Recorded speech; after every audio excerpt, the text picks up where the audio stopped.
हाय, मैं हूं professor Orion और प्रोफेसर लर्निंग के साथ मैं हूं आपका फैसिलिटेटर खतरनाक सामग्री जागरूकता पाठ्यक्रम में। सभी लोगों को मेरा नमस्कार। मैं हूं प्रोफेसर लर्निंग और मैं आपका स्वागत करती हूं खतरनाक सामग्रियों जागरूकता पाठ्यक्रम में। इस कोर्स के अंतर्गत हम इन प्रश्नों के उत्तर देंगे। खतरनाक सामग्री क्या है? खतरनाक सामग्रियों के बारे में हमें क्यों जानना चाहिए? हम इन सामग्रियों की पहचान और रखरखाव कैसे कर सकते हैं?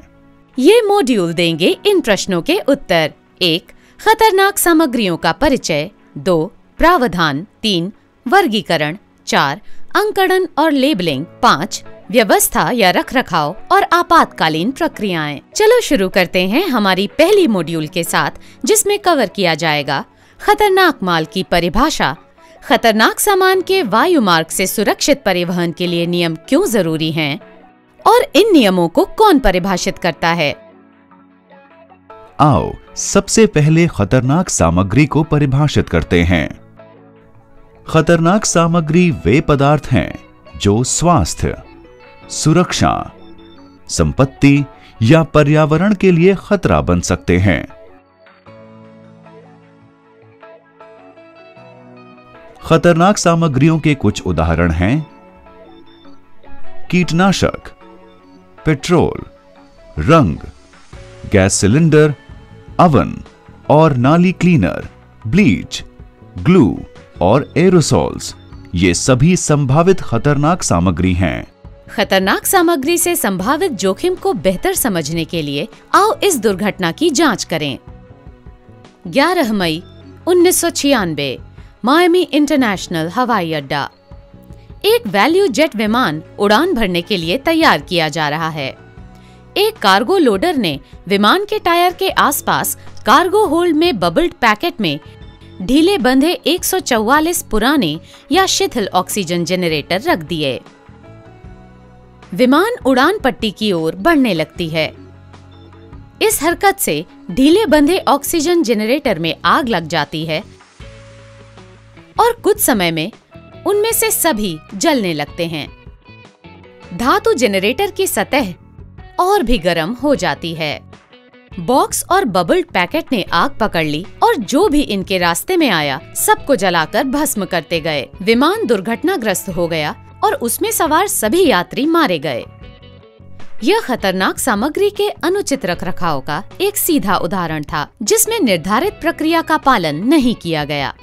गलती की शुरुआत समुद्रपोत के कर्मचारियों से ही हो गई थी, जिन्होंने उस सुरक्षित प्रक्रिया का पालन नहीं किया जो खतरनाक सामग्री एयरलाइन को सुपुर्द करने के पूर्व किया जाता है। एयरलाइन ने भी उन सुरक्षा मानकों का पालन नहीं किया जो सामान्यतः खतरनाक सामानों को स्वीकार करते वक्त करना चाहिए। दुखद, सच में दुखद है। ऐसी दुर्घटनाओं को रोकने के लिए ही खतरनाक सामग्री के रखरखाव की प्रक्रिया बनाई गई है। प्रोफेसर, क्या आप हमें बताएंगे कि ये नियम और कानून किसने बनाए हैं? जरूर। संयुक्त राष्ट्र ने खतरनाक सामग्री परिवहन पर विचार कर सलाह देने के लिए 2 समितियों का गठन किया। ये समितियां थी विशेषज्ञों का समूह GOE और अंतर्राष्ट्रीय परमाणु ऊर्जा अभिकरण IAEA।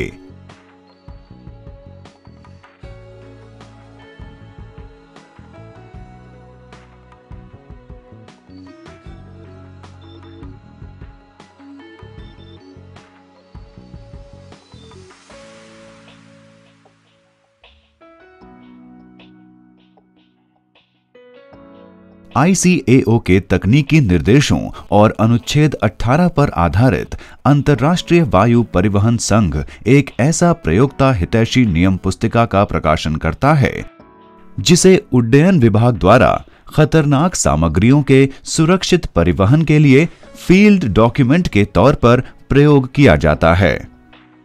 IATA द्वारा प्रकाशित नियम पुस्तिका खतरनाक सामग्री विनियमन DGR प्रतिवर्ष अद्यतन की जाती है। खतरनाक सामग्री के परिवहन के लिए सख्त नियम की आवश्यकता है, क्योंकि इनके बिना उड़ान के दौरान सुधारात्मक कार्यवाही लगभग असंभव है। वायु परिवहन के दौरान शिपमेंट या ढोई जा रही वस्तुओं का संपर्क इनसे हो सकता है। चरम तापमान अंतर, त्वरण बल, कंपन और वायु दाब में परिवर्तन। इसीलिए स्थानीय नागरिक उड्डयन नियमन के अनुसार खतरनाक सामग्रियों के रखरखाव से अवगत और प्रशिक्षित होना बहुत जरूरी है। प्रोफेसर, अगर ये सामान इतने ही खतरनाक हैं, तो फिर इन्हें वायुयान से क्यों ले जाया जाता है? हमें वायुयान में खतरनाक सामग्री इन कारणों से ढोना पड़ता है, जैसे कि यात्रियों की सुविधा, वायुयान का सुचारू संचालन, वाणिज्यिक मांग और राष्ट्रीय आपातकाल। 28 अक्टूबर 1998 ऑरलैंडो फ्लोरिडा से मेम्फिस टेनेसी के लिए नॉर्थवेस्ट उड़ान 957 में एक यात्री ऑक्सीकारक और संक्षारक प्रवृत्ति वाला 2 गैलन तरल पदार्थ ले जा रहा था। यह द्रव्य एक गैलन के 2 प्लास्टिक बोतल में बंद कर बर्फ से भरे बक्से में रखा गया था। यह ऑक्सीकारक और क्षरणशील पदार्थ उड़ान के दौरान रिसने लगा और 3 डाक के थैले और अनेक बैग को खराब कर चुका था।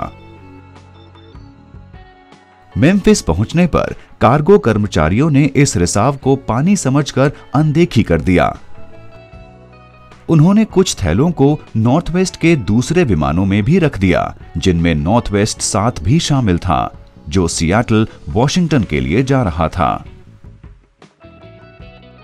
जब वॉशिंगटन फ्लाइट 7 सियाटल पहुंची, कार्गो कक्ष में रखे 2 थैले जल रहे थे। इस वजह से कई लोगों को चिकित्सा की जरूरत पड़ी। नॉर्थवेस्ट का अनुमान था कि इस घटना में नुकसान की कुल लागत $40,000 से भी अधिक थी। अब जबकि हम खतरनाक माल के खतरों और जोखिमों से अवगत हैं, हमें पूरा भरोसा है कि हम उनके रखरखाव में अधिक सतर्क और जागरूक रहेंगे। फिर भी हो सकता है कि हमारे यात्री इन खतरों से अवगत न हों और बिना जाने खतरनाक सामान अपने हैंडबैग या चेक इन बैग में ले आ सकते हैं।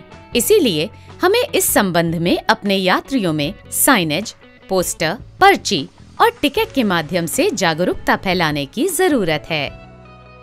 तो इस मॉड्यूल में हमने सीखा है खतरनाक सामग्री की परिभाषा, क्यों खतरनाक है सामग्रियों के सुरक्षित वायु परिवहन संबंधी नियम और कानून, और इन नियमों को परिभाषित कौन करता है।